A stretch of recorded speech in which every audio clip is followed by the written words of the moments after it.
Ni el tiempo ni las leyes han frenado la violencia de género. En lo que va de 2025 ya han sido asesinadas 20 mujeres en España a manos de sus parejas o exparejas. 3 de ellas aquí en Canarias. El archipiélago acumula 111 feminicidios desde 2003 y los casos no dejan de crecer. Hoy ponemos el foco en esta lacra con cifras, voces expertas y un mensaje claro. La violencia machista no es una estadística, es una emergencia social.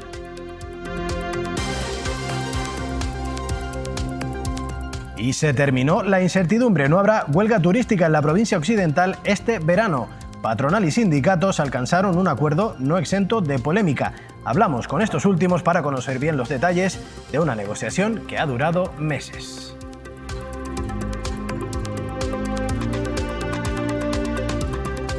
También ha finalizado la campaña de la renta este mismo lunes de 2024 en toda España. Hablaremos de las cifras de recaudación y devoluciones en Canarias que casi llegarán a los 300 millones de euros.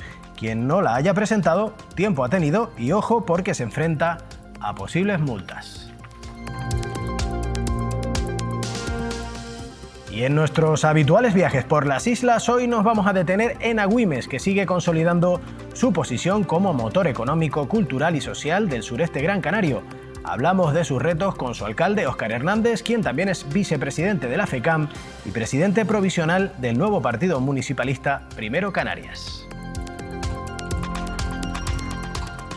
Y nos vamos a detener brevemente en varias iniciativas de salud muy importantes, como los 30 años de vida de AFATE, 3 décadas cuidando a enfermos y familiares de Alzheimer y otras demencias.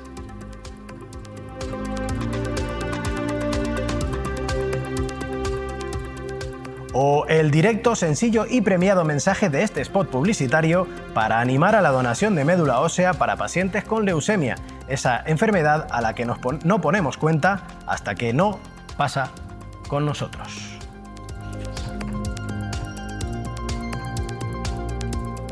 Buenas tardes, les traemos toda la actualidad de las 8 Islas Canarias. Aquí en Canarias 8 comenzamos. Caja 7, comprometidos con nuestra gente, te ofrece Canarias 8.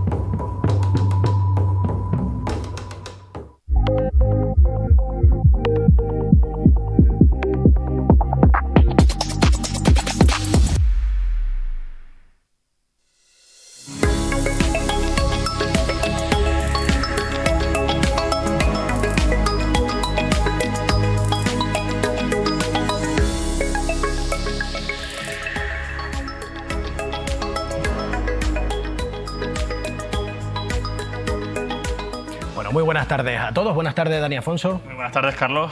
Bueno, vamos a arrancar ya este Canarias 8 de martes. Empezamos el programa de hoy desde la isla de Gran Canaria. Nos vamos a desplazar hasta Agüimes muy rápidamente, un municipio que sigue consolidándose en su posición como motor económico, cultural y social del sureste de Gran Canaria. Los vamos a analizar con su alcalde, con Óscar Hernández.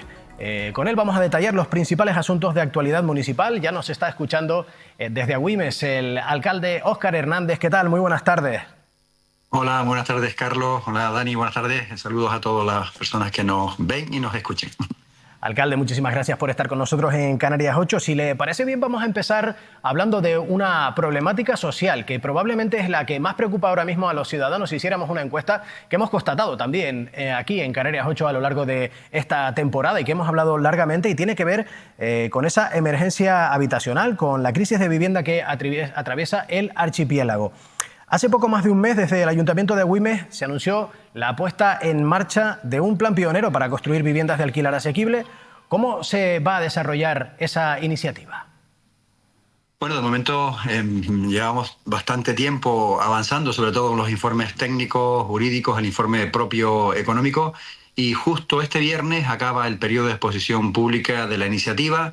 Ya estamos trabajando también en los pliegos para después licitarlo. El sistema es bastante sencillo. El ayuntamiento dispone de suelo público, uno que estaba destinado a vivienda, otro que gracias al decreto 124 en relación a la posibilidad de uso de suelos dotacionales que no iban a desarrollarse, destinarlos a este fin, a vivienda pública, a vivienda protegida. y con esos suelos la idea es licitar esos espacios para que la empresa ganadora redacte el proyecto, tiene también esa posibilidad. No hemos querido condicionar el aprovechamiento de las parcelas y a lo largo de la oferta que se haga, hasta un máximo de 70 años, estos empresas ganadoras gestionarán en régimen de alquiler tasado estas propiedades. La ventaja, bueno, que cada 5 años tiene previsión pues actualizar los datos en relación a las personas que participan en estas viviendas, pero que permita también mover a aquellas personas, familias o unidades familiares que se encuentren en mejor situación económica, podrán acceder al mercado libre, pero con este régimen de protección la idea es que sea destinada a personas que tengan entre el 2,5 y 5,5 veces el IPREN a lo largo del año, con un volumen mayoritario en función también de la tabla de población del municipio del 50 y pico % destinado entre 35 y 60 años, para los jóvenes en torno a un 20 y tantos, creo recordar, y mayores de 65, de 60 años, el de otro 17%. Ese es el proyecto, la filosofía del proyecto, que se irá, esperemos, una vez recibamos las alegaciones, ver si tenemos que ajustar los pliegos, pero esa es la filosofía.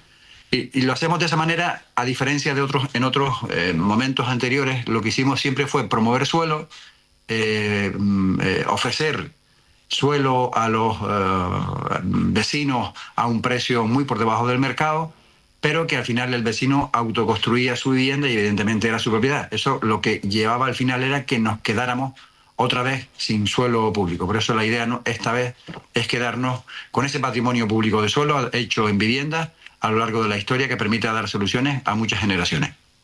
Muy buenas tardes, alcalde. Las obras en Agüime ya no solo se limitan al tema de vivienda, como estábamos hablando justo pues ahora mismo con usted, ya que también pues se están mejorando otras infraestructuras municipales.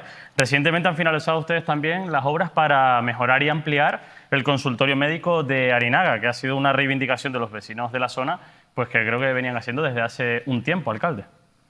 Sí, la verdad es que también ya están los despachos disponibles, con lo que ya se pueden atender otras especialidades, y Arinaga, que saben ustedes, está creciendo muchísimo, también, como decimos, se ha puesto de moda y ha crecido mucho en los últimos años, pues también necesitaba ampliar ese espacio. Ahora mismo justo estamos negociando la compra de un suelo unido al municipal para proceder a lo mismo, ampliación del centro de salud del cruce de Arinaga, y también ya el de Agüime se ejecutó antes del verano pasado también una obra de ampliación.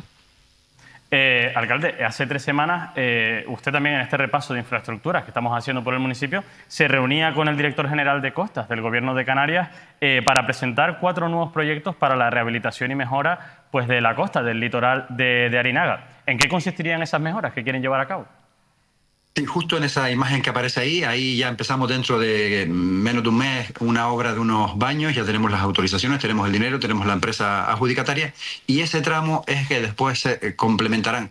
Hay 3 tramos principales que lo hacemos de manera de concesión. Hemos tenido que modificar los proyectos a sugerencias de la Dirección General de Costas para facilitar el trámite de las autorizaciones. Hemos sustituido unas rampas de acceso al mar, que después haremos solo un proyecto de rampas para accesibilidad, pero ahora actuaremos solo en lo que es el paseo marítimo. Hay 3 tramos que ganarán, el adoquinado evidentemente, cambio de alumbrado, zonas de sombreo y zonas también eliminamos los taludes y los convertimos en solarium. Se trata de ganar muchos más metros de uso de playa. Eso se une también a otra obra en el Soco Negro, donde hay unas tarimas que completaremos con una tarima completa a distintas alturas, que permitirá que donde hay ahora mismo 7 tarimas, pues tenemos el equivalente de más de 40, de tal manera que quepa mucha más gente y más gente pueda disfrutar. Y después la actuación concreta también en el muelle de Arinaga, que nos permitirá actuar también en solarium a 2 niveles, un tratamiento también al suelo, y en la punta, pues permitir también a los aficionados a justo esa punta a tirar esas torretas,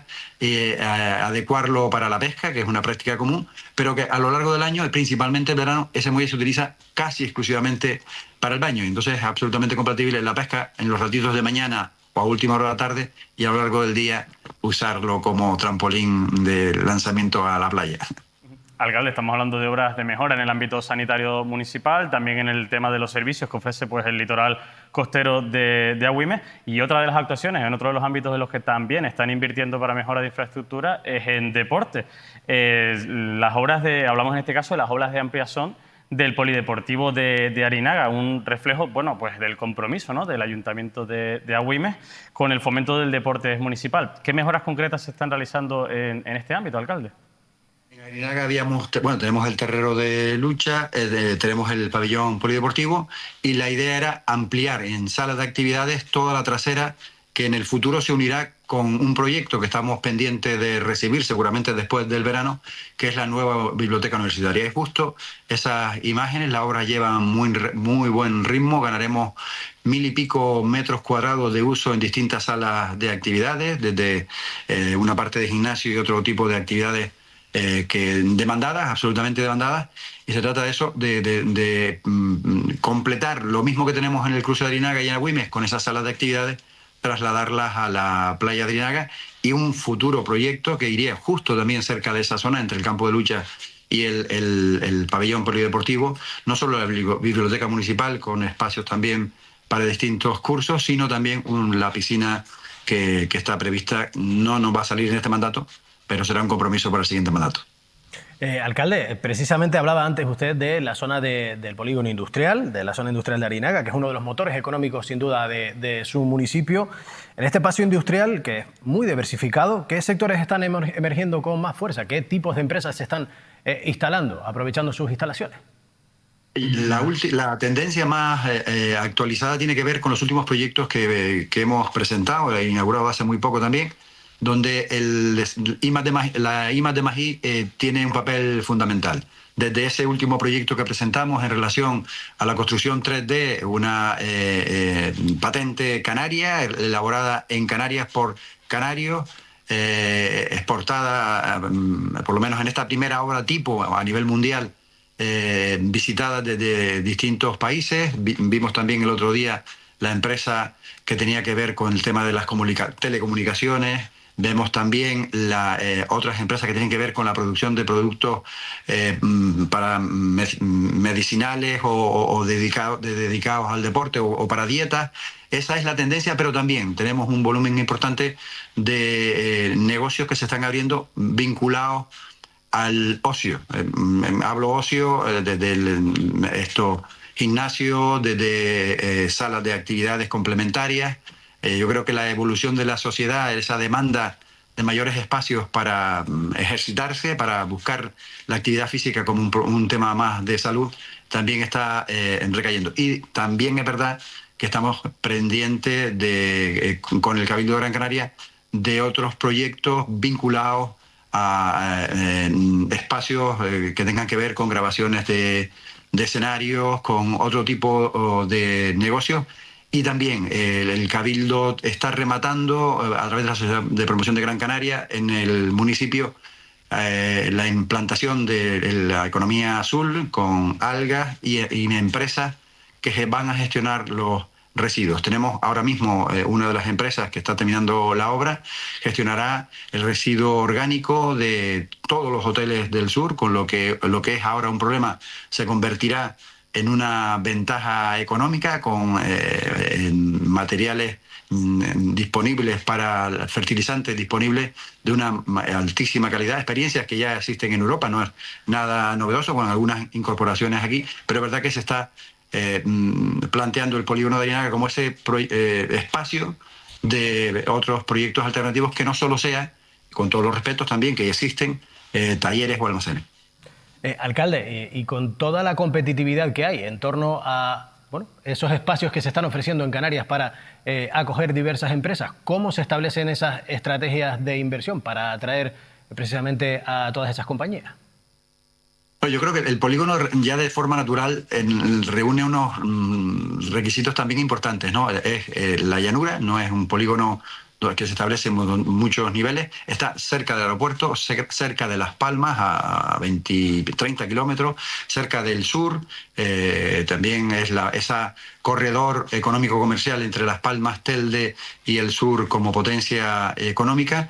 Pero además también llevamos muchísimos años, el ayuntamiento empezó en los años 95, 96, con atractivos en cuanto a la reducción del impuesto de bienes inmuebles, en cuanto a la reducción también del impuesto de actividades económicas, del ICI, el impuesto de construcciones. O sea, esa vinculación de intentar hacer un esfuerzo en que todos paguen un poco sin tener que elevar los impuestos y, bueno, las pruebas, las ordenanzas públicas de otros espacios industriales evidentemente son públicas y por lo tanto cualquiera puede hacer la comparación, pero en Agüimes entre el 90 y el 70% de precios más baratos.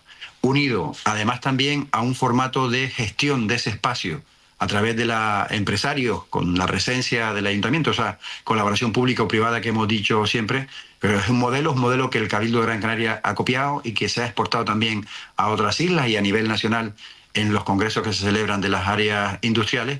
Y bueno, ese trabajo conjunto yo creo que permite que la inversión que hagan las personas en este espacio saben que está garantizada su crecimiento. ¿Por qué? Porque se mantiene en buenas condiciones, porque es un atractivo económico y, como dije, porque está bien ubicado.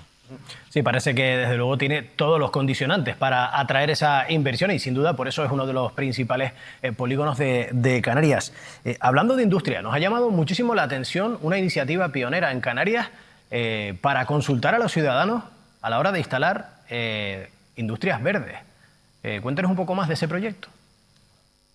Bueno, se trata de, en la misma propuesta, ¿no?, que la ciudadanía sea partícipe de las decisiones que se adoptan. Y en ese sentido, la propuesta tiene que ver con, hay espacios en el propio polígono. Hay también un tema también muy importante, que me olvidaba antes comentarlo. El polígono se desarrolla en los años 70 y pico, en los planes aquellos de industria, del Ministerio de Industria, incluso previos a la democracia, pero es verdad que se planifica en aquella época y solo se desarrolla a partir de los años 80 y pico, 90 y pico principalmente, a partir del 96. Eso pertenecía a la asociación mixta, donde el Cabildo tenía una participación importantísima, más del 65%, el SEPE, el órgano estatal, el 30 y tantos por ciento y un pequeño porcentaje el gobierno canario.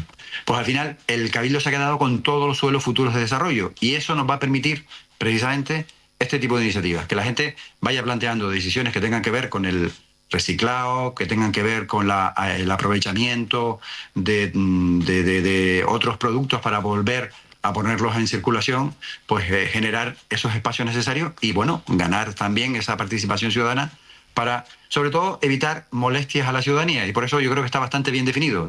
Hay un colchón importante entre lo que es la parte urbana, la parte de asentamiento de los ciudadanos, con esta parte industrial, que además el formato último de la evolución en estas tareas, pues siempre suelen ser bastante más respetuosos. No son las industrias contaminantes que estábamos acostumbrados a ver hace muchísimos años, por suerte. Alcalde, en este repaso de la actualidad municipal de Agüimes que estamos haciendo, sin duda también toca hablar ahora de cultura, ya que hace apenas unos días desde el Ayuntamiento se ha anunciado que el Festival del Sur contará con el respaldo económico del Gobierno de Canarias. ¿Qué supone esta noticia de cara a la potenciación de este festival? Bueno, para nosotros es muy importante. Primero porque cuando trasladamos a la ciudadanía la implicación de todas las administraciones, es un gesto más también de demostrar que las tareas en las que nos podemos poner de acuerdo son múltiples, muchísimas, muchos más que las que nos pueden separar. El Gobierno de Canarias hace muchísimos años sí apostó por festival a principios de estos festivales, pero también es verdad que después, me imagino, la propia tarea, la propia dinámica, pues se concentró más el propio ayuntamiento en sacarlos adelante. Como estamos pendientes de celebrar en el 2027 justo ese 40 aniversario del festival de teatro más antiguo de España, pues queríamos hacer partícipe, se lo planteamos a la consejera, nos reunimos con el viceconsejero y una absoluta disponibilidad para a partir del próximo año, en los preparativos de ese 40 aniversario, ya participar con el festival, lo mismo que hará también el Cabildo. La idea es que entre las tres instituciones podamos demostrar que ese espacio de encuentro, de debate sobre la situación del mundo, ese eje tricontinental, ¿no? Que donde no solo se interpreta para que pasemos ratos agradables, sino para análisis de cuál es la situación actual de pueblos empobrecidos, o debates básicamente sobre la solidaridad o el desarrollo de cualquier otra iniciativa. Y haciendo un repaso por por la actualidad cultural del municipio y también por la agenda municipal en este caso, para este verano en Agüimes, alcalde, se esperan un sinfín de talleres, de actividades y eventos para todas las edades. Por ejemplo, con el programa Calufa 2025 como uno de los eventos más destacados del ocio para los jóvenes del municipio. Se trata de eso, de llenar las horas libres de todo el verano de intensas actividades. Y le puedo decir, porque además yo también vivo aquí, justo en la playa, donde se concentra la mayoría de las actividades, que participa mucha gente. La población se vuelca. Bueno, de hecho, hemos tenido que ampliar los campus previos ahora en este mes de julio, que todavía a muchos padres les viene mal la tarea, bueno, les viene mal. Entre el trabajo y la tarea ordinaria de los niños sin clases, pues están muy limitados, pero a ese programa Calufa se añaden actividades para mayores, actividades de igualdad, actividades de deportes, actividades de cultura. Es un programa amplísimo que permite a aquel que quiera disfrutarlo no aburrirse a lo largo de los próximos 2 meses. Alcalde, y ya casi dejando un poquito momentáneamente al lado lo que es la acción municipal del consistorio de Agüimes, quería preguntarle por un poco su papel multifacético, en este caso también, por su vicepresidencia en la FECAM, ese organismo tan importante. ¿Cómo valora el papel que juegan los municipios en la toma de decisiones regionales cuando se reúnen a través de la FECAM? Creo que es fundamental. Al final, los vecinos, las vecinas, donde van siempre, si algo va bien es porque tenemos la obligación de hacerlo, pero si algo va mal, la culpa siempre es del alcalde y de los concejales. Pero bueno, eso es una dinámica en la que estamos acostumbrados, pero también es verdad que en general la gente es también bastante consciente.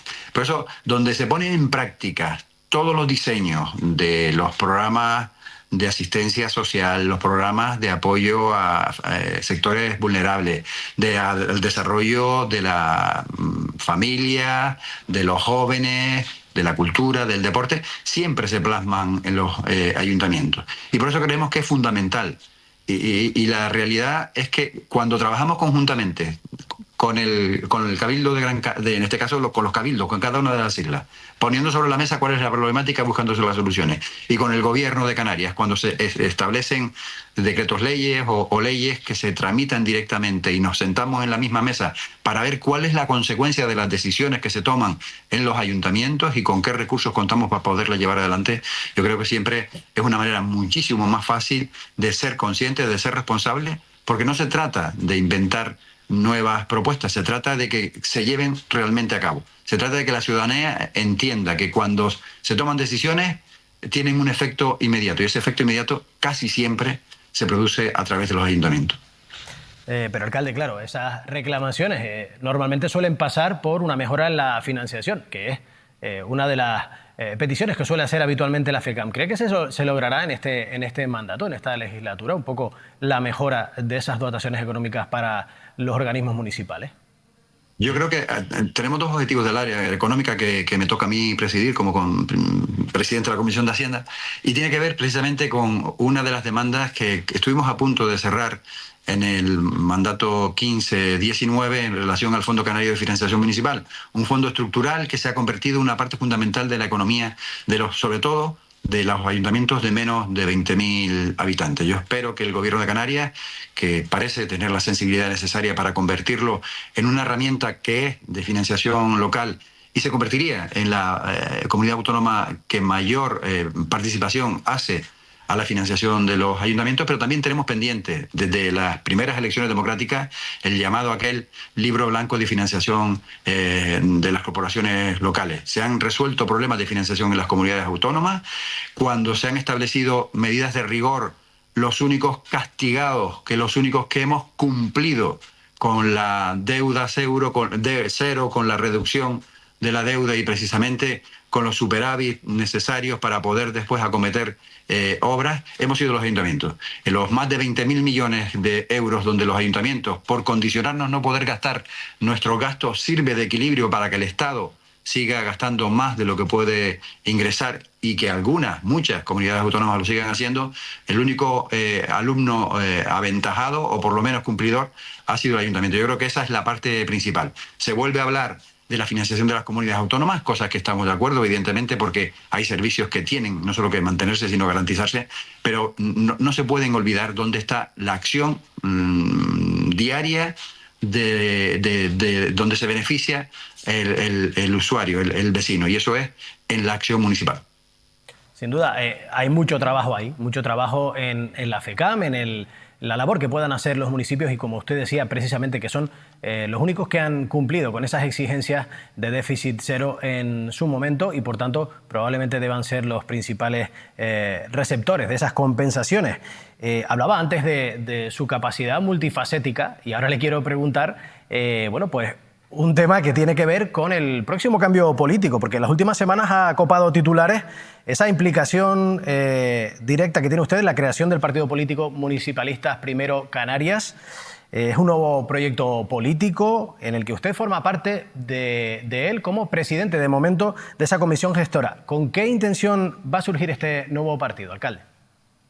Yo creo que con la de aplicar el sentido común al día a día, no estar en pleitos que tengan que ver con posicionamientos políticos, con buscar desacreditar a los rivales para que tu fuerza, unidad política tenga mayor proyección de cara a las elecciones. Aquí se trata de buscar soluciones reales. Por eso yo creo que la parte municipalista es fundamental, ya no solo para solventar el día a día de los ciudadanos, mejorar la calidad de vida, sino incluso para plantear políticas concretas que tengan que ver con soluciones a problemas reales, soluciones reales, donde se trata de esa filosofía. Nosotros cuando arrancamos desde el principio del año pasado, planteando dentro de Nueva Canarias en su momento una renovación de la organización, precisamente lo que pretendíamos era recuperar ese papel de trabajar de abajo a arriba, donde la ciudadanía tome las decisiones, plantee los temas a trabajar, independientemente que eso no signifique que no se planteen objetivos futuros o más ambiciosos.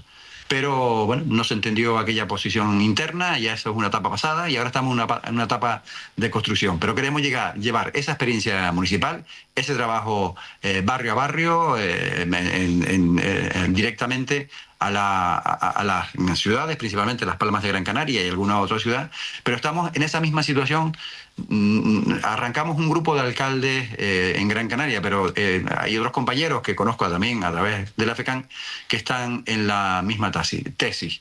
Y yo creo que trasladar soluciones reales con propuestas que trasladen a la ciudadanía que no estamos pendientes de y tú más y de las barbaridades que están sucediendo a nivel nacional, sino que estamos para buscar soluciones en el día a día, yo creo que es la parte más fundamental. Y eso nace precisamente porque si partimos del entorno inmediato para Canarias y para que Canarias también tenga una voz fuerte, contundente, para que se nos oiga en Madrid. Se definían ustedes como municipalistas, nacionalistas, progresistas. Hace algunos programas teníamos la oportunidad de hablar también con Julio Mateo desde Galdar. Él nos comentaba también bueno, la intención incluso de que en un momento dado, en unas próximas elecciones generales, pudiera verse en el Congreso de los Diputados una mayor representación nacionalista. Eso no sé si pasaría también por la necesidad de establecer nuevos pactos nacionalistas. ¿Ustedes entran en esos horizontes o es demasiado pronto para definir todavía esas líneas? Yo creo que además existe una demanda genérica de la ciudadanía en que el reflejo que está sucediendo con vascos y catalanes se traslade también con Canarias. No tenemos ratios de situaciones con mayores necesidades que estas dos comunidades a nivel nacional y sin embargo la mayor presencia del nacionalismo en Madrid ha permitido que se obtengan también más recursos. Eso no quiere decir que se haga a cualquier precio, se haga bajo un parámetro de unos pactos, unos acuerdos, unos compromisos. Pero yo estoy seguro que la perspectiva futura de las elecciones nacionales ya no caben aquellas mayorías absolutas del bipartidismo, hay espacio para acuerdos y cuanta mayor representación tengamos, no tengo ninguna duda que Canarias se beneficiará mucho más. Unas elecciones nacionales que, de hecho, tampoco podemos tener muy lejos, que a lo mejor están a la vuelta de la esquina por lo que pueda pasar en la situación política nacional. Le decía que nos abandonábamos momentáneamente la cuestión municipal y vuelvo y le regreso para preguntarle brevemente, ya porque estamos terminando, una última cuestión al respecto de este Ecuador, de este tercer mandato consecutivo como alcalde de Agüimes. ¿Qué balance hace brevemente de lo logrado por ahora, de momento, en este Ecuador del mandato, y qué es lo que le gustaría que sucediera de aquí al final? A ver, yo creo que va a ser el mandato más positivo de los 3 que he desarrollado como alcalde en Agüimes. ¿Por qué? Porque la sustitución en su momento del formato de gestionar los servicios en el municipio se está concluyendo. No podemos contratar más personal, hay necesidad para resolver un montón de demandas de los ciudadanos y la única manera es a través de empresas de servicio.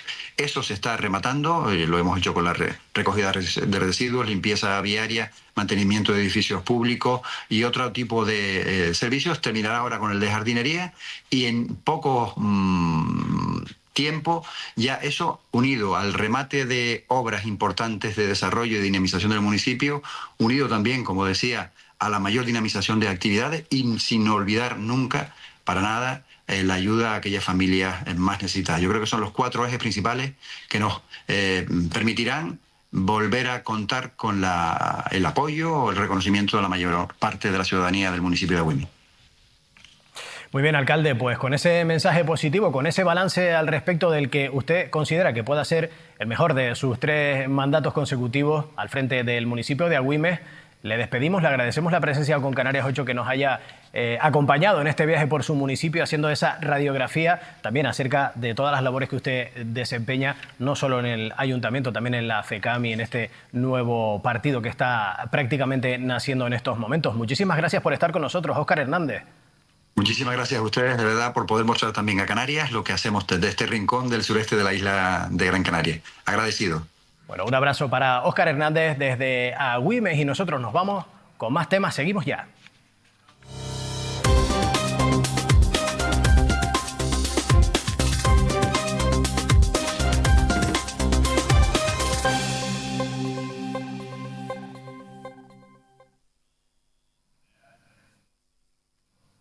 Y este es un tema que hemos seguido largo y tendido desde Canarias 8 y que por fin ha llegado a una culminación. En las últimas jornadas, la patronal, los sindicatos y el Gobierno de Canarias alcanzaban un acuerdo histórico para renovar el convenio colectivo del sector turístico en la provincia de Santa Cruz de Tenerife desde 2025 a 2028, 3 años de horizonte, y evitando así la huelga prevista para los viernes de julio y agosto en ese sector turístico. Hablamos ahora con Javier Fernández, el secretario general de Sindicalistas de Base, el sindicato mayoritario que ha firmado este convenio, para que nos cuente los detalles y las valoraciones al respecto de este acuerdo. Javier Fernández, muy buenas tardes.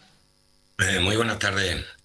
Este convenio se presenta como histórico. ¿En qué se diferencia de los anteriores y por qué lo califican de esa manera?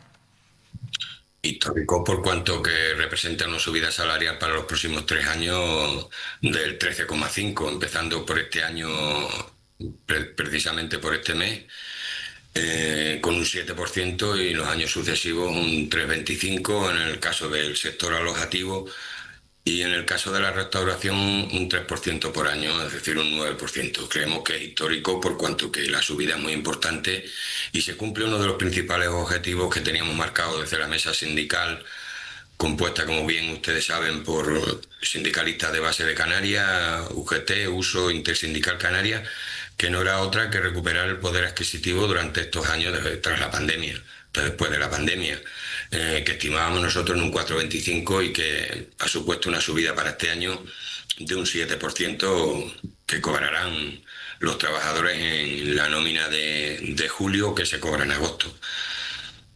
Por lo tanto, nos felicitamos, debemos de felicitarnos todos y sobre todo los trabajadores que verán incrementados sus salarios a partir de ya. Javier, lo que sí es verdad que muchos se preguntan si estas alzas, este aumento del poder adquisitivo, va realmente a cubrir el coste de la vida en Canarias para esos trabajadores del sector. Hombre, una ayuda, teniendo en cuenta que los costes en Canarias, si miramos a los costes del alquiler y la cesta de la compra, pues la verdad es complicado, por mucho que se suba el sueldo, no se va a poder afrontar el alquiler de una habitación o de un apartamento.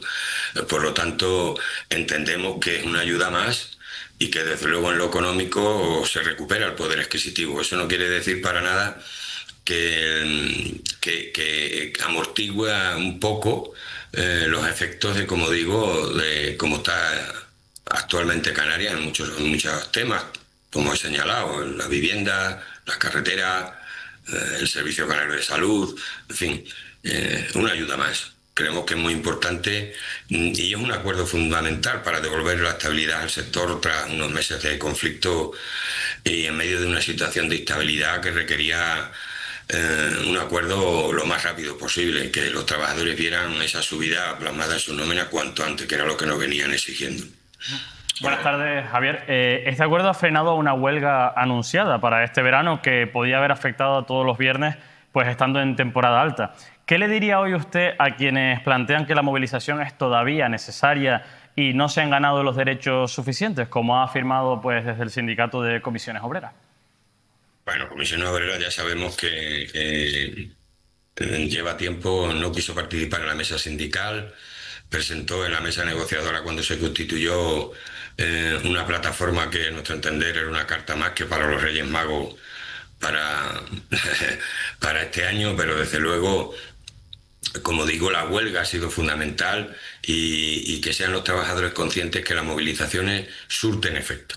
Este acuerdo lleva provocado y viene provocado tras una huelga que en nuestra opinión fue un éxito total y absoluto, y las manifestaciones que se celebraron en el sur de Tenerife el último día de huelga lo demostraron con creces. Por lo tanto, un acuerdo satisfactorio y dejar claro a los trabajadores que la movilización es muy útil. Prueba de ello es este acuerdo. Bueno, pues dándole la enhorabuena, nos vamos a despedir porque estoy absolutamente seguro de que ambas partes querían llegar a un acuerdo, así ha sucedido. Esperemos que con el tiempo les dé la razón y sea satisfactorio y de momento, sobre todo también, el sector turístico viva tiempos de estabilidad económica y laboral para que pueda seguir desarrollando su negocio como principal motor económico de la isla. Javier Fernández, de Sindicalistas de Base, muchísimas gracias por estar con nosotros en Canarias 8 esta tarde. Muchas gracias por invitarme. Bueno, pues enseguida seguimos con más temas, rápido.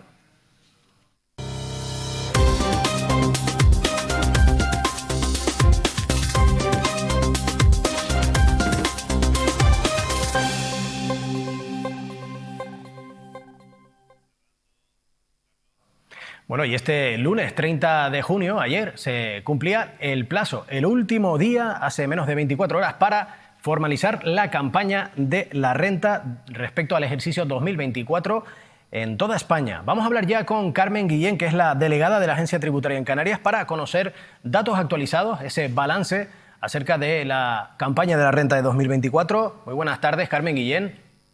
Hola, buenas tardes. Gracias por estar siempre con nosotros y siempre presta a darnos información actualizada de lo que tiene que ver con la agencia tributaria desde Canarias. Carmen, ¿cuántas declaraciones se han presentado a 30 de junio en Canarias y qué volumen de devoluciones e ingresos representan? Pues mira, aproximadamente se han presentado 1.080.000 declaraciones, ¿vale? A fecha de ayer. Igual que alguna por ahí todavía que nos ha contabilizado. Y tenemos declaraciones con solicitud de devolución, se presentaron unas 770.000 y por un importe solicitado a devolver de unos 644 millones y luego declaraciones a ingresar unas 224.400 con un importe ingresado de 702,4 millones. Y hay que decir también que a fecha de ayer ya habíamos devuelto de esas 770.000 solicitudes de devolución, ya le habíamos devuelto a 616.600 contribuyentes. Un importe total de 432,57 millones. O sea que el 80% aproximadamente de los contribuyentes que han presentado las declaraciones a devolver ya les hemos devuelto. Yo creo que eso es una buena noticia. Muy buenas tardes, Carmen. De esas 616.600 devoluciones que se han llevado a cabo ya, muchas se han realizado por canales telemáticos y presenciales. Yo le quería preguntar cuál ha sido la vía preferida en nuestras islas para llevar a cabo esa devolución y qué novedades han tenido pues mayor acogida en la campaña de esta última, la más reciente. A ver, pues bueno, en principio las declaraciones, hay muchísima gente además que hace la declaración por su cuenta y luego hay gente que efectivamente recurre a servicios pues, de gestores o asesores, sobre todo porque nosotros, pues cuando damos cita previa, pues por ejemplo, actividades económicas en estimación directa, pues no atendemos en cita previa, ¿vale? Pero bueno, entonces aparte de la gran masa que se hace su declaración, sobre todo el primer mes, que solamente te puedes hacer tú la declaración y que no prestamos servicios de atención o de cita, respecto a los servicios de cita que hemos atendido, hemos atendido a casi 34.000 contribuyentes. Y realmente ha habido más cita telefónica, porque hemos tenido unas 78.000 llamadas telefónicas o cita telefónica y unas 55.500 presenciales, ¿vale? O sea que la gente sigue prefiriendo el teléfono después de que al principio lo cogían un poquito con más miedo, pero hay gente que prefiere ya que la atendamos por teléfono, ¿no? Creo que es un servicio como muy cómodo porque, entre otras cosas, evita desplazamientos que a veces pues, no estás tan cerca de una administración. Y luego así, para resaltar, como hicimos la videoasistencia en aquellos ayuntamientos así más alejados, este año en Tejeda, en Las Palmas, en la provincia de Las Palmas, en Tejeda y en la aldea de San Nicolás, a esa gente lo atendíamos por videoasistencia y hemos hecho 140, que puede ser como poquitas, ¿no? Pero realmente yo creo que los ayuntamientos, porque nos han escrito ya diciendo que han estado muy contentos con el servicio que hemos prestado a los ciudadanos de estos dos ayuntamientos. O sea, Carmen, que la gente viene prefiriendo el contacto humano, ya sea por vía telefónica como presencial. Dos dudas muy breves que te hago, rápidas.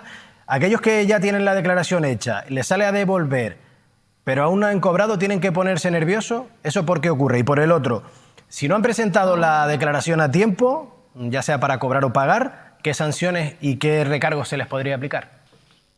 A ver, en principio tú puedes presentar la declaración fuera de plazo cuando quieras. En principio los recargos por fuera de plazo están regulados y van desde el 1%, ¿no? Depende del periodo.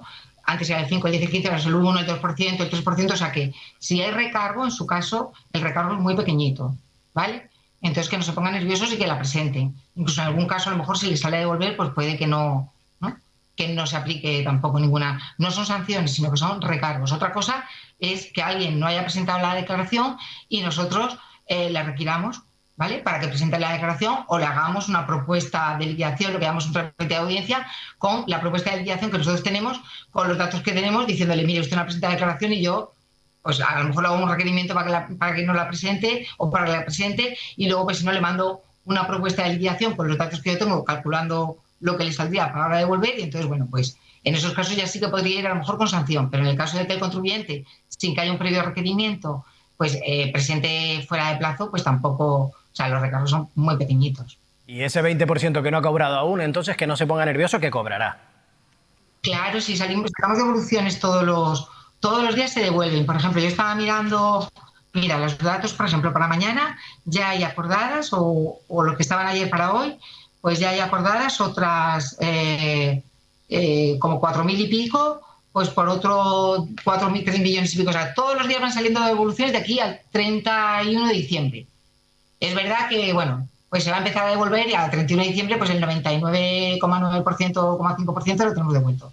Entonces, que no se pongan nerviosos, que todos los días salen devoluciones. Que crucen los dedos a ver si les tocan y tienen la suerte de que precisamente mañana o en breve en estos días tienen la oportunidad de cobrar esa declaración de la renta que les sale a devolver. Carmen Guillén, delegada especial de la Agencia Tributaria en Canarias, muchísimas gracias como siempre por estar en Canarias 8 informando y dándonos información muy detallada, como hemos visto, con números y con cifras prácticamente al segundo al día de hoy al respecto de la declaración de Hacienda. Muchísimas gracias. Muchas gracias a ustedes. Buena tarde. Bueno, pues nosotros vamos a hacer un alto en el camino, vamos a volver enseguida aquí en Canarias 8 en este martes y lo vamos a hacer con muchos temas, pero con especial atención, les decíamos al principio del programa, hacia esa emergencia social que se vive no solo en Canarias, sino todo el territorio nacional al respecto de la violencia machista. Siguen los asesinatos insoportables de mujeres a manos de parejas hombres, ya son más de 20 este año y crecen las denuncias. De hecho, han fallecido ya 3 mujeres en Canarias. También crecen los mensajes negacionistas o de odio y vamos a analizarlo con expertos para entender mejor por qué no se logran avances significativos y las mujeres siguen sufriendo esta lacra social.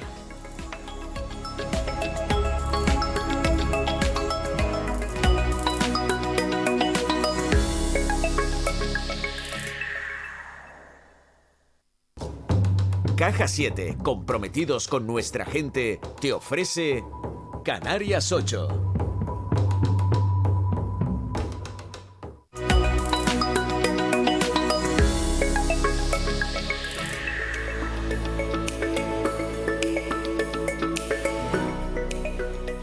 Buenas tardes de nuevo desde Canarias 8. Regresamos después de la publicidad y lo hacemos hablando de un tema muy serio, de una emergencia social.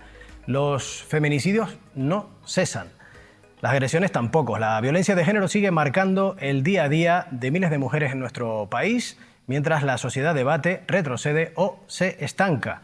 En 2024, 45 mujeres fueron asesinadas en España por sus parejas o exparejas, 5 de ellas en Canarias. Este año ya hemos llegado a más de una veintena en todo el país, 3 en Canarias. El último asesinato tenía lugar este pasado 25 de junio, en la que ha sido una semana especialmente terrible, con 6 víctimas entre el martes 24 y el miércoles 25, en apenas 24 horas. Son 8 ya los asesinatos machistas solo en el mes de junio en todo el estado, y a todo esto habría que sumar víctimas menores por violencia vicaria, casos que se confirman con posterioridad como violencia machista, etcétera. Y a pesar de los recursos públicos, de los avances legislativos, del trabajo de colectivos y de profesionales, las preguntas siguen en el aire. ¿Funcionan las medidas? ¿Llega la protección a tiempo? ¿Está calando el discurso negacionista entre los más jóvenes? Hoy nos acompañan voces con experiencia y con compromiso. Está con nosotros Ana Hernández, del Foro contra la Violencia de Género de Tenerife. Muy buenas tardes. Hola, buenas tardes. Está también Elena Suárez, coordinadora del Servicio de Atención a Mujeres Víctimas de Violencia del Instituto Canario de Igualdad, desde Gran Canaria. Elena, ¿qué tal? Muy buenas tardes. Hola, muy buenas tardes. Y está también con nosotros Jorge Hernández, que es portavoz de la Asociación Canaria de Hombres por la Igualdad. Jorge, ¿qué tal? Muy buenas tardes. Hola, buenas tardes. Bueno, vamos a establecer un pequeño debate, entrevista. Quiero que hablemos sin tapujos al respecto de este tema. Voy a empezar preguntándole a Ana, porque cada vez que una mujer es asesinada resuena la misma pregunta. ¿Qué ha fallado? ¿Estamos ante un fracaso que es institucional, es social o es estructural, en tu opinión, Ana?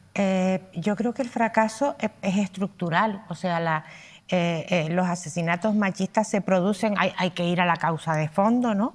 Que es la existencia del patriarcado, que es el hecho de que una mujer no puede expresar voluntad propia, y cuando quiere ejercer su voluntad propia, el que no tiene claro que somos seres humanos y por tanto con derecho a voluntad propia, se cree con derecho a imponer su voluntad. Y en el caso extremo mata porque no ha conseguido imponer su voluntad. Esa es la causa de fondo, ¿no? Y luego ya, si vamos a cosas concretas, pues hay muchas cosas que inciden en que no se logre atajar suficientemente esta plaga. Sí, te iba a preguntar, porque estamos en 2025 y se siguen perpetuando, como estamos escuchando en las cifras, esos feminicidios. Sí, bueno, realmente para comentar que es estructural, baste con decir que si hemos visto, por ejemplo, en poco más de 24 horas, 6 muertes violentas por asesinatos machistas, incluido una criatura, un niño. Si eso se ocurre y no hay una reacción social absolutamente abrumadora, mayoritaria, una reacción informativa importante, sino que ya da la impresión de que la sociedad está asumiendo esto como un hecho inevitable, como un hecho que no suscita la suficiente reacción, o sea, ni informativa, ni primeras páginas en los periódicos, ni en general rutinario. Poca reacción, ¿no? O sea, si esto hubiera sido un asesinato a manos del terrorismo internacional, la sociedad estaría en estado de alarma. Nosotras llamamos en estos casos a estado de alarma feminista. Hacemos lo que podemos, respondemos, nos concentramos tanto en Tenerife como en Gran Canaria y estamos haciendo un llamamiento a que exista un compromiso social mucho mayor. O sea, porque lo que nos muestra las cifras en 24 horas es una ola de exterminio machista, una guerra contra las mujeres. Eso es una guerra. ¿vale? O sea, efectivamente, tú has estado dando cifras. Si estamos hablando del asesinato del Sardo en Las Palmas, sería la víctima 1.312 en España desde que hay registros oficiales, en 2003. Y la número 18, eso sí lo indicaste, solo en este año, ¿no? Y esta cifra no incluye los asesinatos machistas que se dan fuera del contexto de la pareja, porque hay asesinatos machistas en contextos de prostitución, hay asesinatos machistas en contextos de violencia sexual en el ámbito público y en otros ámbitos, la invisibilización de este tipo de víctimas. Que no son solo en el ámbito de la pareja. Ana, estas se refieren a la pareja. Y luego, si hablamos de menores, desde 2013 ha habido 65 niños y niñas asesinados también por esta furia machista, ¿no? Según dicen Ana, los registros. Si te parece, y creo que hay muchas cosas que fallan, o sea, falla el compromiso social, pero también las estructuras institucionales, menos mal que existen, pero son insuficientes. Son insuficientes en muchos aspectos que ya iré valorando. Vale. Si tenemos oportunidad. Claro, por supuesto. Yo quiero preguntarle a Elena, desde la perspectiva del servicio que ellos prestan, ¿qué patrones se están observando recientemente? ¿Están las víctimas denunciando demasiado tarde? Bueno, yo personalmente, referente al hecho de denunciar, creo que más que denunciar, lo que hay que hacer es informarse, asesorarse y posteriormente ir a presentar una denuncia. No es tan sencillo para quienes sabemos cómo sufren las mujeres la violencia machista, acercarse a un recurso, en este caso a una comisaría de policía, y presentar una denuncia. Sí que hay un aumento considerable del número de denuncias, sobre todo en esta época estival. De hecho, por eso el Ministerio de Interior pues hay una alerta para que se haga más seguimiento de los casos que en este momento pues existen a nivel de los cuerpos y fuerzas de seguridad del Estado para que le hagan seguimiento. En nuestro caso, tristemente no es nuevo, es decir, sabemos que durante la época estival, durante Navidad, durante Semana Santa, se nos disparan al alza las llamadas en el centro. Por tanto, nosotras en ese sentido lo sabemos, intentamos estar preparadas, pero es verdad que a veces no todo el sistema funciona y se intenta dar la mejor respuesta adecuada, pero la realidad es que hay que seguir los ritmos de las mujeres y no los ritmos de denunciar. Esto siempre lo digo porque es muy, muy importante, porque no se puede lanzar a una mujer a un espacio de denuncia porque a veces se le convierte en una trinchera complicada que es un salto de obstáculos. Si no hay un apoyo en esta denuncia, en esta solicitud de orden de protección, en este parte de lesiones, estamos lanzándolas a un abismo complicado, ¿de acuerdo? Entonces, creo que la violencia de género, aunque la cúspide son los asesinatos, y en muchas ocasiones es aquí cuando nos llaman, cuando saltan las alarmas.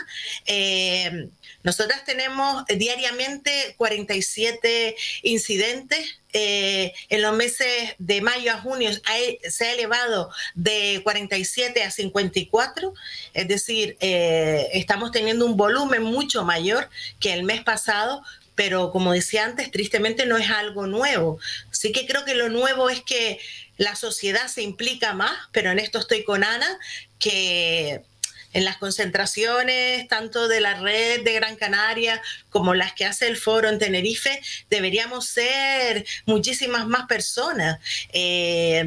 No es un problema para la sociedad la violencia machista. De hecho, los datos del CID, si yo no me equivoco, nos colocan como problema bastante abajo en la lista. Y esto como sociedad nos lo tenemos que hacer mirar, porque habla de una sociedad bastante deshumanizada. Estamos hablando casi de una situación de normalización. Déjame que te pregunte, Elena, incidiendo un poco en el perfil de las personas que están acudiendo precisamente en ese aumento este verano. ¿Cómo es ese perfil de personas? ¿Qué edad tienen? ¿Qué contextos viven? ¿Cuánto tiempo llevan de media sufriendo esta presión?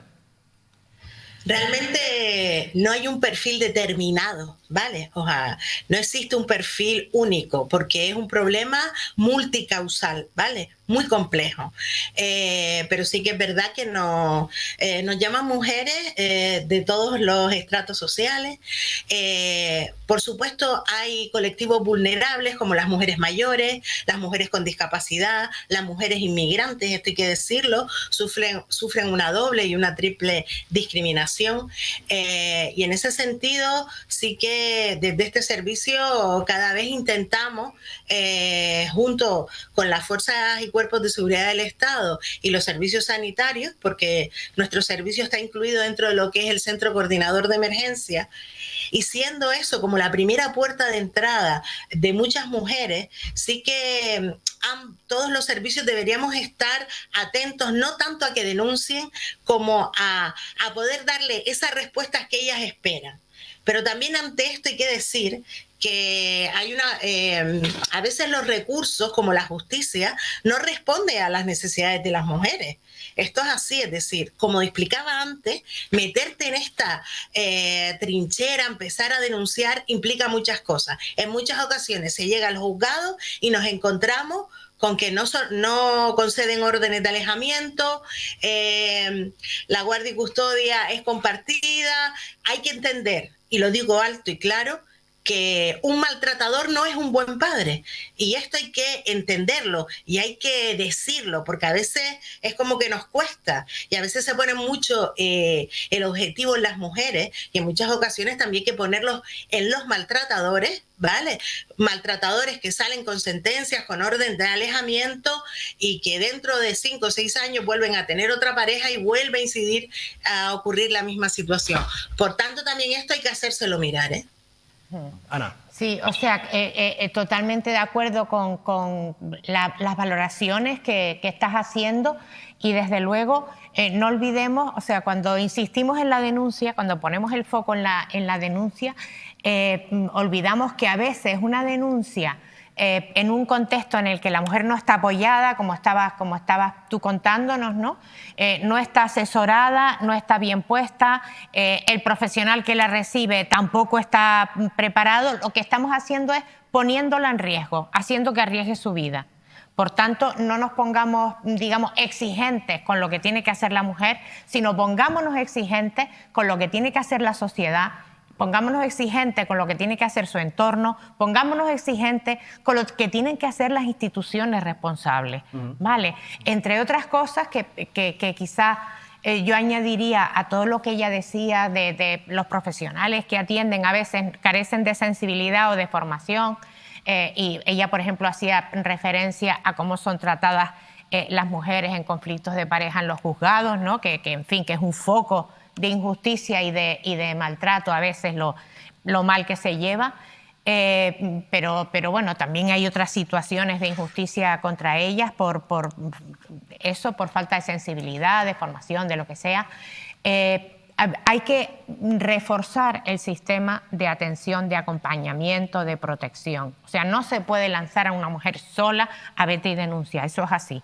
Porque efectivamente, como ella... ¿Está sucediendo? ¿Se la está poniendo en peligro de esa manera? En parte sí. O sea, cuando pues por ejemplo, hay cosas que llegan al juzgado de familia, pero no llegan al juzgado de lo penal o al juzgado de violencia de género, ¿no? Eso, yo creo que ella lo estaba poniendo de manifiesto también.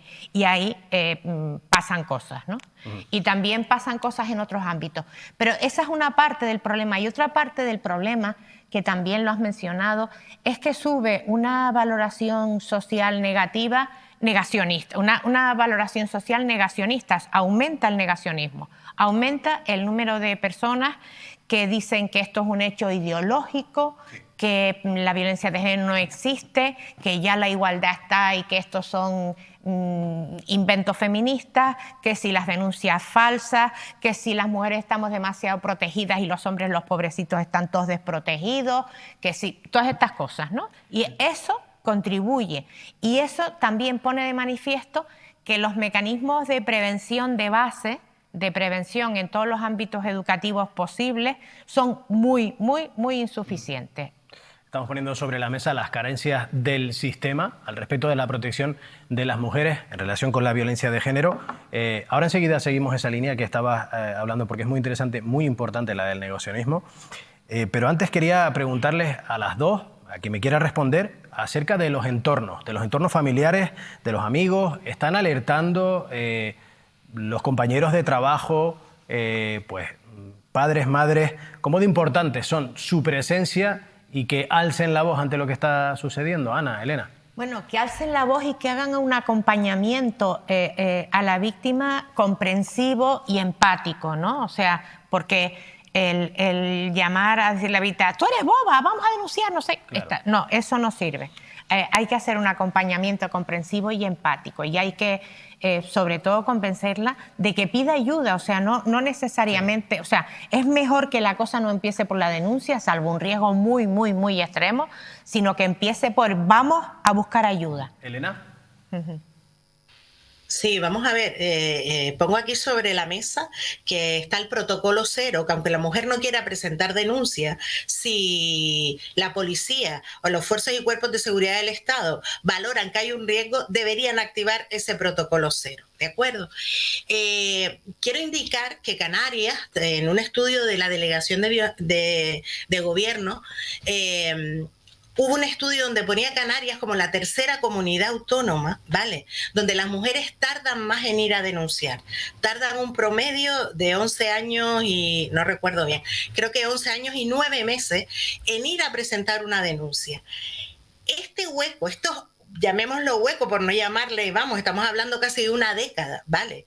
Son años donde la mujer sufre violencia, no física directamente, o sea, estamos hablando de que para que una mujer sufra violencia física, previamente ha habido violencia psicológica durante muchos años. Si se tarda tantos años en ir a presentar una denuncia, lo que tenemos que estar es en este espacio de tiempo apoyando a las mujeres para que con sus tiempos acudan y lo hagan mucho antes, porque 11 años de sufrimiento de violencia de género son muchos daños para las mujeres y para los hijos e hijas que conviven con esta situación de maltrato.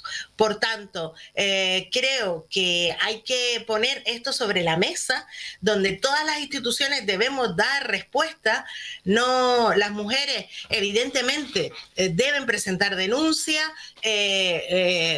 pero hay que respetar los tiempos. Respecto a lo que me preguntabas, pues sí, cada vez llaman más madres, padres, hermanos, compañeros de trabajo, compañeras de trabajo, porque están preocupadas por lo que le pueda suceder a su amiga, cómo pueden intentar orientarla, a dónde se deben acercar en el caso de que les pidan ayuda. Yo aquí matizaría otra cosa. Si hablamos de 11 años antes de ir a presentar a la denuncia, todos los familiares, amigos, amigas y el entorno de una mujer que sufre violencia de género debe saber que a veces, ¿vale?, no se deja a la pareja a la primera, porque como decía antes, esto es un problema multicausal complejo y no es fácil dejar a la pareja. Por tanto, por mucho que vuelva con él, siempre debe tener el respaldo de una hermana, de una madre, que sepa, de un hermano, que sepa, y por supuesto de las instituciones,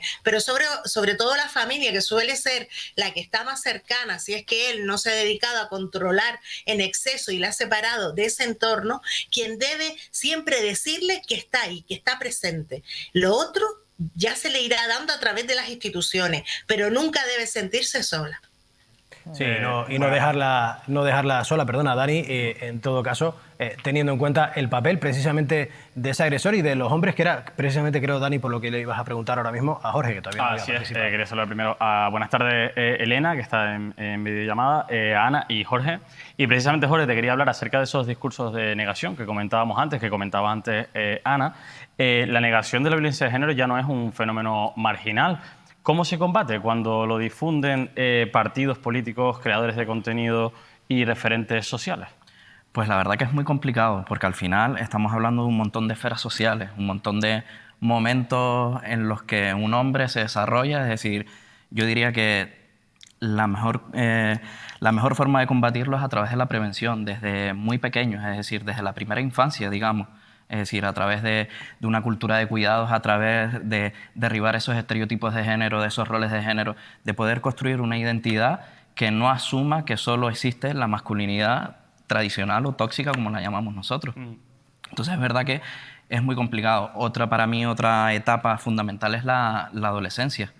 Porque es verdad que cuando ya vas a trabajar con un adulto ya tiene integrado muchos aprendizajes, es verdad que al final estás empezando a señalar y se siente incómodo, ¿no? Ese privilegio, bueno, al final estás ahí como no gusta. Entonces esa etapa de la adolescencia donde tú puedas mostrar, ya ni siquiera directamente, sino ya de manera un poquito como, bueno, pues digamos esquivando el ir tan directo, sí que es verdad que esa construcción de esa identidad o esa forma de ser, de otra manera de ser en el mundo, que no genere pues esa violencia, pues pueden ser esas dos etapas, yo diría que son las fundamentales.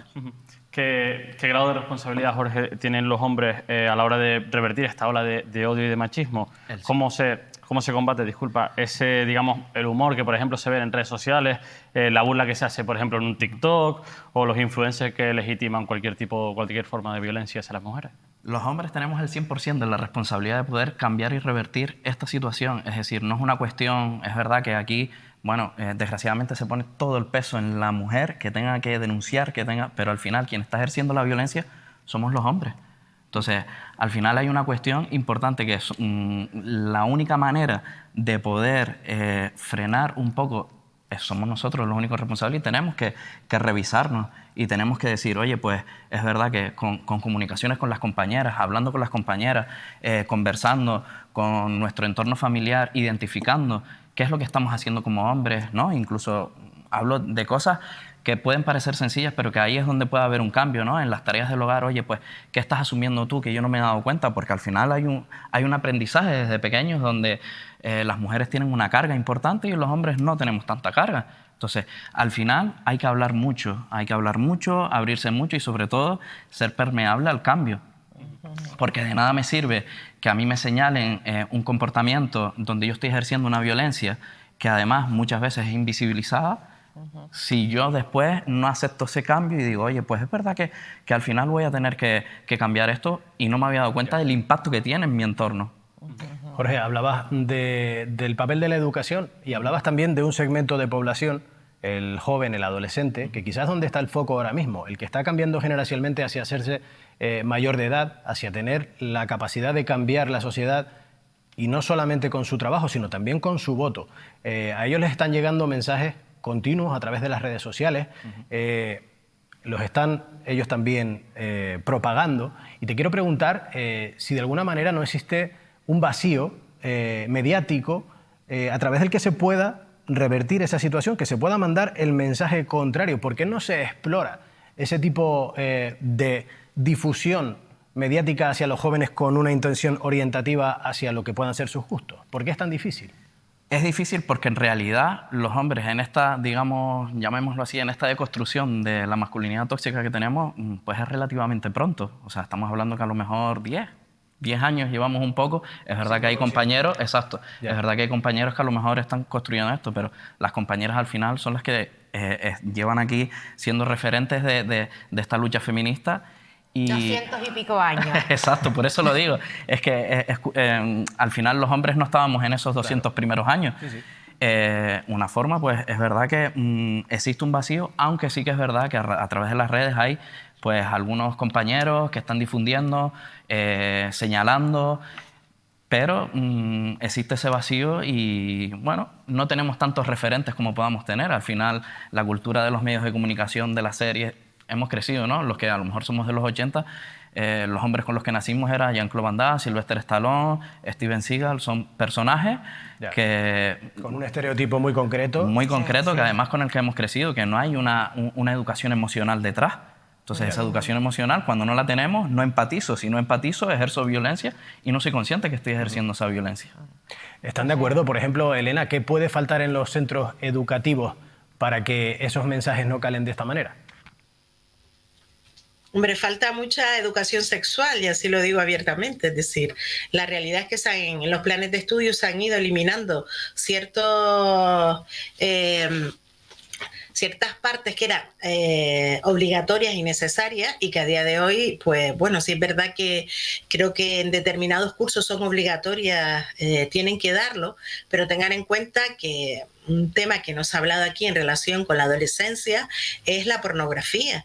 Están aprendiendo relaciones, cómo relacionarse con la sexualidad de una manera violenta, con lo cual ahora mismo las redes sociales son una puerta abierta al mundo donde cada vez a menor edad, desde los 12, 13 años, se deja a los hijos y a las hijas una serie de el móvil, en el sentido de que acceden a mucho contenido que realmente no es con el que te vas a encontrar en la medida que creces y te relacionas con otras personas. Entonces, yo también creo, sí que quiero pensar que hay que tener cierto optimismo, y que hay una juventud que, por otro lado, también la vemos en las manifestaciones, que están en contra de esto. Pero sí es verdad que no podemos negar que el negacionismo está ahí y que viene muy fuerte. Esta es una realidad y que ellos la están asumiendo como propia. Entonces, hay que seguir coeducando en los colegios de manera obligatoria y en las propias casas, y sobre todo lo que también decía Ana, si tenemos un sistema patriarcal todavía latente, hay que ir acabando con él. Y una de las fórmulas es a través de la coeducación, yo diría que la fórmula primaria, vamos. Además, mira, y además yo quería añadir ahí, o sea, que si la infancia y la adolescencia está accediendo a contenidos violentos y a contenidos machistas en forma masiva, tanto en la pornografía, que tiene verdaderas barbaridades al acceso de criaturas muy, muy jóvenes que no... Pues es eso y lo otro, y los youtubers que dicen esas barbaridades y esas mentiras constantes y que normalizan la violencia diciendo que no existe. Eso se contrarresta desde muchos campos. Uno de ellos, obligando a las plataformas a políticas responsables con la difusión de las cosas, porque no hay medidas efectivas de protección de la infancia y de la adolescencia frente a esas barbaridades, porque las plataformas prefieren difundir contenidos polémicos porque le dan más visitas y más dinero, y el único criterio es el dinero. Entonces hay que ir a legislar para obligar a las plataformas a políticas de protección, y ese es uno de los campos. Pero otro, y muy importante, efectivamente, es desarrollar en el entorno de la criatura o de la persona adolescente medidas para que adquieran una conciencia crítica sobre qué cosas son verdad, qué cosas no. En un mundo además de medias verdades, de bulos y tal, y sepan enfrentarse a los bulos. Yo creo que las dos cosas son necesarias, claro. Y eso requiere una política escolar muy activa en la materia. Yo creo que se ha debilitado en los últimos tiempos, sinceramente. Creo que hubo etapas en las que hubo, por ejemplo, una política de educación afectivo-sexual más activa, mucho y más integradora y más vinculada al desarrollo emocional de las criaturas, etcétera, ¿no? Quiero recordar que existió el programa Arimaguada como programa oficial en Canarias y que ahora no hay algo parecido. Quiero recordar que creo que hay un cierto debilitamiento de estas políticas activas, ¿no? Y eso influye. Brevemente, Jorge, creo que querías también tú... No, hombre, yo en realidad secundo a las compañeras en todo esto, y al final es verdad que la información está ahí, y los padres y las madres también tenemos pues esa responsabilidad cuando tenemos niños y niñas de poder generar tanto en el entorno educativo como en el entorno familiar una educación afectivo-sexual, o sea, donde puedan identificar, pues porque al final lo que están viendo y el acceso, perdón que te corrija compañera, pero creo que era sobre la media de los 8 años en el acceso a la pornografía. Sí. Estamos hablando de niños y niñas que están accediendo a un aprendizaje donde la cultura de la violación es lo normal. Y esto hay que frenarlo. ¿Cómo lo podemos frenar los adultos? Pues oye, pues es verdad que podemos tener esta conciencia y podemos ir indagando en esto para poder que nuestros hijos e hijas puedan identificarlo, y además sin tabú ninguno. Y en todo caso, una idea que dejabas clara, que es que no hay que dejar esa responsabilidad solo en manos de los centros educativos, sino también de las familias. Bueno, hemos tratado de poner, Ana, Jorge, Elena, el mayor número de puntos de vista al respecto de esta emergencia social, de esta lacra que vivimos, desgraciadamente, no solo en Canarias, a nivel nacional, que efectivamente, como decía Elena, se exacerba en verano y que parece que los medios de comunicación hacemos más caso. Aquí estamos tratando de poner nuestro granito de arena y de abrir un poco la perspectiva y que no sea solamente hablar del hecho luctuoso o del hecho dramático. Yo les quiero agradecer a las tres, también a Jorge, la presencia con nosotros hoy. Nos quedamos sin tiempo, podríamos estar hablando muchísimo más. Muchas gracias, Jorge, Ana, gracias, Elena. Queremos recordar, el teléfono 016 está operativo para la violencia, cualquier tipo de violencia contra la mujer, para que se pongan en contacto y que las escuchen. Nosotros vamos a hacer un alto mínimo en el camino. Saben que pueden recurrir a nosotros para cualquier tipo de denuncia que tengan, para trasladarnos sus problemas y hacernos ecos aquí en Canarias 8. En Canarias 8 contamos la actualidad que vives cada día. Lo que pasa en tu barrio, en tu calle, en tu vida. ¿Tienes alguna denuncia? ¿Algún problema? ¿Algo que quieres que se sepa? Envíanos tu audio, mensaje, foto o vídeo al WhatsApp 653 30 33 31. O escanea nuestro código QR.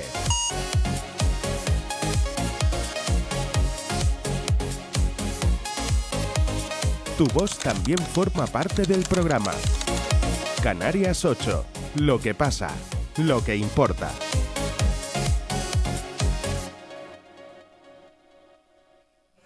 Continuamos en Canarias 8 con más temas sociales. En este caso, vamos a hablar de AFATE, la Asociación de Familiares y Cuidadores de Enfermos de Alzheimer y otras demencias de Tenerife. Cumplía este 29 de junio nada menos que 30 años de actividad ininterrumpida.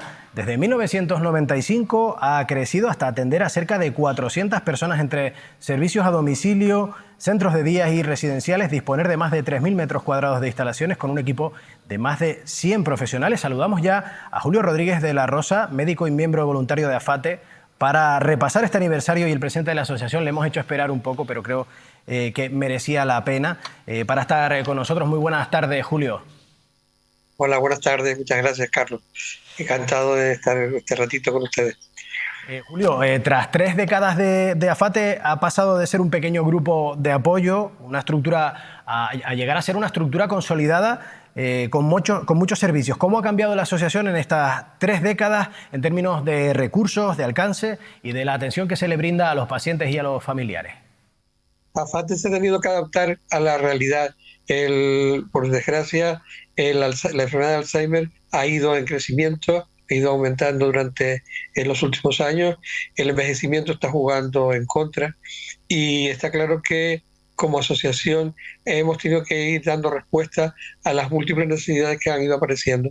Ese ha sido el motivo principal que ha ayudado a que AFATE esté más cerca de mucha más gente, tratando de acompañarlo. Como dice el himno del Liverpool, nunca caminará solo. Es decir, tratamos de apoyar a todas las familias que tienen en su interior alguna persona afectada por la terrible enfermedad de Alzheimer, y al mismo tiempo ayudar al enfermo a facilitarle la vida diaria, a acompañarla en el mantenimiento de sus habilidades, de su actividad, y facilitar que la enfermedad evolucione lo más lentamente posible. Sabemos que la medicación no está siendo un éxito, por desgracia, en el Alzheimer, y entonces desde esa perspectiva pues estamos haciendo todo lo posible por aumentar nuestras capacidades, acercarnos cada vez más a más municipios, a más unidades. Ahora ya estamos en La Gomera, no solamente estamos en Tenerife, ya tenemos unidades funcionando en La Gomera, y eso nos permite apoyar cada día a unas 600 familias, en tanto en el domicilio como en los centros, con una plantilla importantísima de 120 y pico trabajadores. Nunca hay una cifra exacta porque, claro, hay movimientos de alta y baja entre el colectivo de trabajadores y trabajadoras, pero en general hemos tenido que crecer porque la realidad se nos ha impuesto. Buenas tardes, Julio. Las familias suelen ser el principal soporte de las personas que padecen la enfermedad del Alzheimer. Le quería preguntar, ¿qué valor tiene el trabajo de AFATE para las familias y cómo contribuye al bienestar de los cuidadores y de los pacientes? Bueno, nosotros creemos, porque además tenemos la demanda que tenemos, pero tenemos lista de espera. Por desgracia, no tenemos la capacidad de atender a toda la población que se acerca a AFATE pidiendo algún tipo de ayuda, pero sí tratamos de acercarlos, orientarlos lo máximo posible. Si hay una doble actuación, por una parte sobre el enfermo, el usuario, para tratar de mejorar sus habilidades y sus capacidades, y por otro lado apoyar a la familia, tanto en todo el tema de apoyo emocional, porque es muy difícil la vida con una persona con Alzheimer. Incluso hay familias que tienen más de una. O sea, hay familias que tienen hasta dos, porque son a lo mejor abuelos, abuelas, padres, madres, que tienen que convivir y tienen que convivir con ellos. Y luego apoyar a la familia también, bueno, darle ese respiro que supone estar unas horas en un centro de AFATE, 4, 6, 8 horas, dependiendo de la categoría o la calidad del nivel del centro, pues podemos apoyar y dejar que ese núcleo familiar tenga ese respirito en el que pueda pues desarrollar algún tipo de actividad tipo laboral o hacer algún tipo de gestión, ir al médico, etcétera. Pero eso también es un trabajo importantísimo de cara a los familiares. Y te digo, cara a los usuarios, pues todo lo que tiene que ver con la estimulación cognitiva, el ejercicio físico, el mantenimiento de las habilidades y de las capacidades actuales, y tratar de alargar el máximo posible retrasar la evolución. Julio, este aniversario se cumplían 30 años el día 29 de junio. Se va a celebrar un evento el día 11 de este mes de julio. Quería preguntarle, porque es un buen momento para hacer ese repaso de alianzas. ¿Ustedes se han sentido apoyados por las instituciones? ¿Qué demandan de ellas actualmente? Nosotros sí que nos sentimos apoyados por las instituciones, porque realmente nosotros nos financiamos a través de las instituciones. A nosotros nos financian las instituciones públicas vinculadas al ámbito social y sociosanitario, el Cabildo de Tenerife, la Dirección General de Bienestar Social, algunos ayuntamientos, algunas instituciones sin ánimo de lucro, algunas instituciones privadas, pero en general nosotros sí que nos sentimos bastante apoyados. Creemos que donde está el problema es que la administración no está yendo a la par de las demandas que están teniendo los enfermos y sus familias. Es decir, se está tardando mucho tiempo en ser evaluados las personas que tienen Alzheimer o tienen sospecha de algún tipo de deterioro cognitivo, y esas personas tardan mucho tiempo en poder entrar en un centro o en realizar una terapia, porque no se les hace el reconocimiento que establece el plan de actuación que sería más apropiado para ese tipo de usuarios. Y eso en la administración actualmente estamos teniendo un grave problema diario. Bueno, ahí queda la reivindicación, que seguro que le van a poder trasladar ese próximo 11 de julio a las instituciones que estarán presentes sin duda en esa celebración de ese 30 aniversario. Muchas felicidades, Julio, por la parte que le toca también y por su participación activa, me consta, en AFATE, y la hacemos extensiva también a todo el equipo de profesionales que se dedican al cuidado de las personas con Alzheimer y otras demencias en la isla de Tenerife. 30 años que no son pocos. Muchísimas gracias, Julio Rodríguez de la Rosa, por estar con nosotros hoy en Canarias 8. Muchas gracias, y a ustedes el que hayan prestado este minutito de atención al Alzheimer y a los problemas que se derivan de la enfermedad.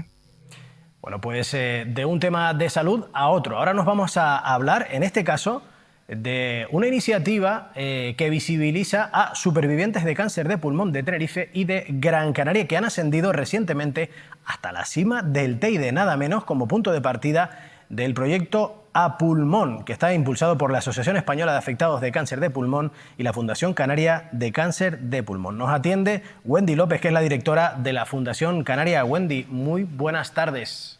Hola, buenas tardes, ¿qué tal? ¿Cómo están?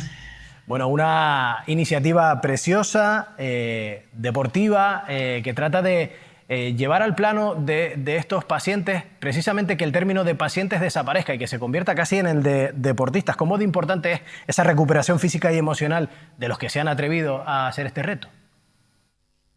Mira, pues la recuperación física más fácil de lo que parece, en el sentido de que estaban preparados para subir.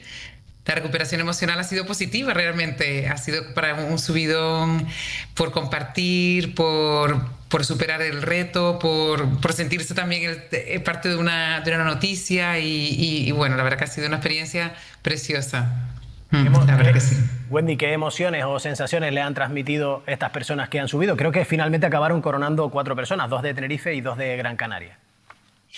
Sí, bueno, esto los pacientes, aparte iba también los oncólogos y el propio equipo de escaladores profesionales y el cámara. Bueno, la verdad que ellos muy emocionados, ha sido muy especial toda la preparación. Esto llevamos meses preparándolo, seleccionando los pacientes, porque esto aquí necesitan una fortaleza física diferente.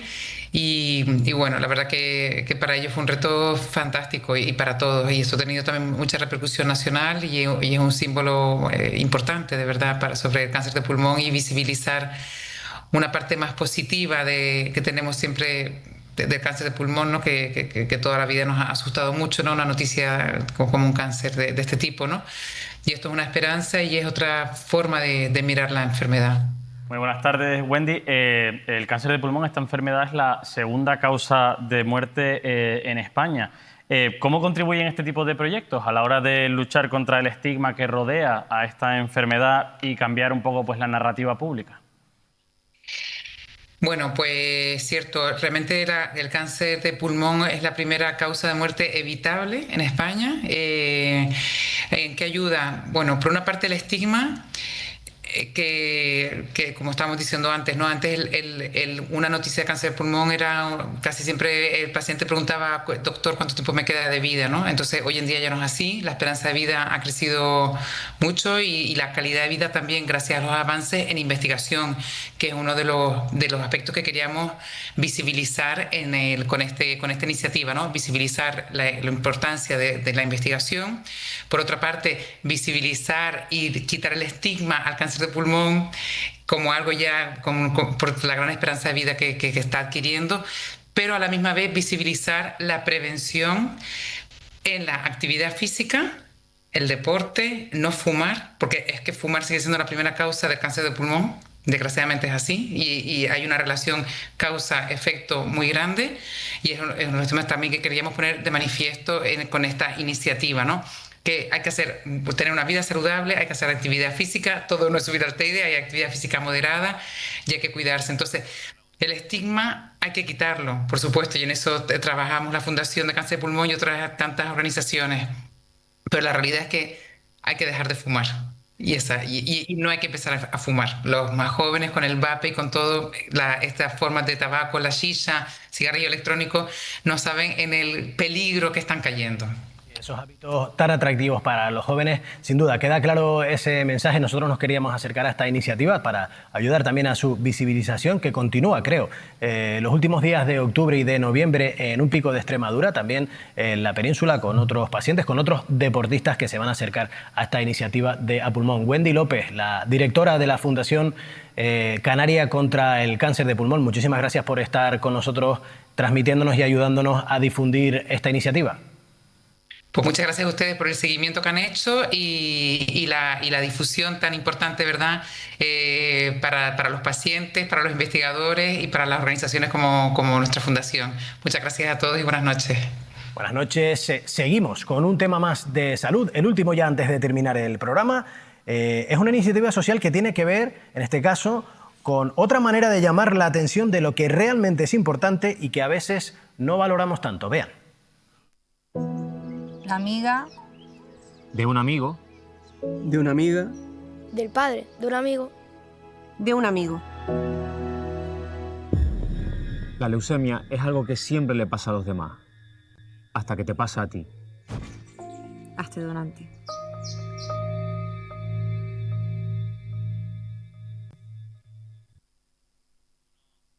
Ese sencillo mensaje, hazte donante, pero previamente en esa campaña se nos acerca a la realidad tan cercana que podemos tener en torno a esta enfermedad. Es la campaña de publicidad totalmente canaria que se ha hecho para subrayar la importancia de la donación de médula ósea, de dejar de pensar que es un problema ajeno a nosotros hasta que nos toca. Y esta idea creativa ha sido, de hecho, premiada en el Festival Internacional de Publicidad Social Publifestival. Hablamos con uno de sus creadores, con Quique Armas, que es director creativo de la agencia Hanson. ¿Qué tal? Muy buenas tardes, Quique. Hola, Carlos. Buenas tardes. Encantado de saludarles. Quique, buenas tardes. A veces en la simplicidad de una idea como esta está la mejor forma de transmitir un mensaje que es complejo y duro como este, y vaya si lo cumple, ¿no?, este spot. Carlos, en publicidad, como en la vida, se trata de conectar, con lo cual desde aquí trabajamos en esa conexión emocional para poder llegar a estos, en este caso, a estos donantes, para poder llevar el mensaje a cada persona, a cada target y a cada donante. Bueno, y parece que lo han hecho, porque según los datos del Servicio Canario de Salud, en 2024 se produjo un aumento del 15% nada menos de las donaciones de médula respecto al año pasado, al año anterior, a 2023. Ya hay más de 16.000 donantes activos en este momento en Canarias, lo cual es un récord. ¿Se sienten partícipes de alguna manera? Bueno, hemos cometido lo que se nos ha encargado, que es llegar a más personas y bueno, lo hemos hecho de la mejor forma que sabemos, que es a través de la creatividad. En este caso, en esta pieza decimos que es una bola, el amigo, esto le pasa a otro, es el amigo de un amigo que tiene un amigo, pero realmente ese círculo se cierra hasta que me toque a mí, ¿no? Es un mensaje para reflexionar, es algo que le pasa a los demás hasta que le pase a uno. Y por eso, cuanto más donantes de médula haya, pues mejor va a ser para estos enfermos. Muy buenas noches, Quique. Y este no es el único galardón, no es el único premio que se llevó la agencia en el festival, ya que consiguieron 2 más con ideas más sociales. Yo le quería preguntar, ¿es muy difícil desarrollar creatividad para concienciar que para vender un producto? Bueno, entre producto, servicio y concienciación, no es que sea más difícil o menos, ¿no? Es trabajo, el trabajo que hay detrás, el trabajo de investigación y de esa conexión emocional en la que hablábamos, ¿no? Que realmente vender un zapato o un mensaje para donantes, realmente el canal es el mismo, la fórmula es distinta, con lo cual no creo que sea diferente o más difícil o más fácil uno que otro, ¿no? Lo difícil es dar con una tecla, con la tecla y conectar con esa, insisto, esa conexión, y para eso lleva mucho trabajo previo. Quique, esa tecla emocional parece que también la sabemos tocar bastante bien los canarios, que triunfan las agencias también últimamente en esos festivales de publicidad. ¿Dirías que el sector goza de buena salud recientemente? Gracias a Dios nos estamos encontrando cada vez más agencias canarias en estos encuentros, en estas fiestas publicitarias, régimen nacional e internacional, y créeme que el sector estamos apuntando alto. Cada vez hay, gracias a Dios, tenemos más competencia entre nosotros, competencia sana porque bueno, queremos que en Canarias gocemos todos de una creatividad. Y créeme que nos estamos esforzando todos en llevarla al máximo nivel. Bueno, importante, entiendo también que las instituciones, como en este caso el Servicio Canario de Salud, apuesten precisamente por ustedes. Quique Armas, queríamos acercarnos muy brevemente a esta iniciativa que nos ha llamado tantísimo la atención, a este galardón más que merecido, a este premio que ha supuesto también, de alguna manera seguro, esa iniciativa para que muchas personas en Canarias conozcan la necesidad de donar esa médula ósea para la necesidad de las personas con leucemia. Muchísimas gracias por estar con nosotros hoy en Canarias 8 y acercarse con la información publicitaria un poquito también aquí en la televisión. Muchísimas gracias a ustedes por la invitación. Bueno, y aquí lo vamos a dejar. Terminamos ya Canarias 8 por este martes y lo hacemos no sin antes, como siempre, Dani, explicarle a nuestros televidentes cómo pueden ponerse en contacto con nosotros. Efectivamente, Carlos, ya saben que pueden seguir informados a través de nuestra web mirametv.com o suscribiéndose a través del código QR que ven en sus pantallas a nuestros canales de WhatsApp y de Telegram. Bueno, pues así terminamos este intenso y variado programa. Volvemos este próximo jueves con más actualidad de las 8 Islas Canarias, aquí en Canarias 8. Hasta entonces.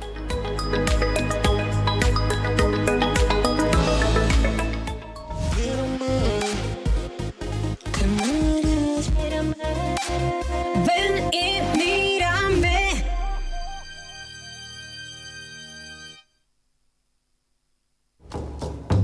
Caja 7, comprometidos con nuestra gente, te ofrece Canarias 8.